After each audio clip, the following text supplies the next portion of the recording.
Hello everyone, happy tracking sa inyo lahat. Yan. Good afternoon.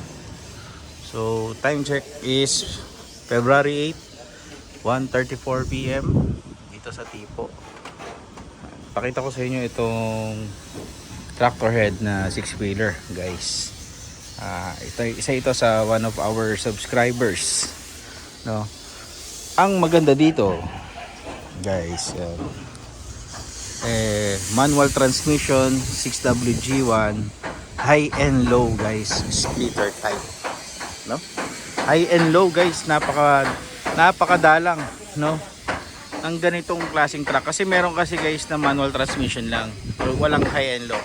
Ito, guys, with high and low, 6-wheeler. Kadalasan ang mga ganung specification is 10-wheeler, no? Lahat ng 10-wheeler splitter type, high and low yon. Pero sa 6-wheeler napakadalang lang. Yan. So dito, naging usapan dito is paint. Pinapaint na rin halos fully recon na rin nga. Ayan, guys. Pinatiran na rin yung chassis kasi dati, guys, as is pa lang makinis yung chassis. Kita nyo naman, makinis. Ang pagkakaiba ng pagiging makinis ay hindi, guys, pagka pininturahan, iba yung tingkad kapag original yung chassis na sariwa. Ganito makikita nyo. Ayan, pagka maganda yung condition ng chassis, pag pininturahan ng black, yan, ganyan ang magiging tsura nya. Medyo glossy. Kapag kasi hindi, para lang siyang nagiging matte black lang yung itsura. Yan. Dito pinabugan na rin sa may bandang engine bay. Ayan. Dito tayo sa harap. Pakita ko sa inyo, guys. Ito yung harap. Napaka-tingkad na rin. 6WG1 with trailer po ito. Ayan, with trailer, guys.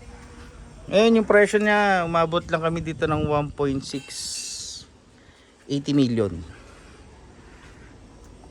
Ang alam ko, guys, umabot ng ganon with trailer, no? With trailer siya. Ayan. Makinis na makinis. Dapat nga assist lang namin kukuha, pero yung itsura niya, guys. So siguro sa susunod na vlog, pag pull out na, i-video natin o documentary natin.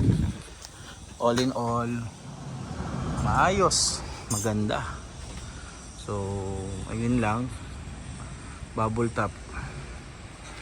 So napakaganda. Ayun lang, happy tracking channel everyone. Thank you, bye bye, and God bless.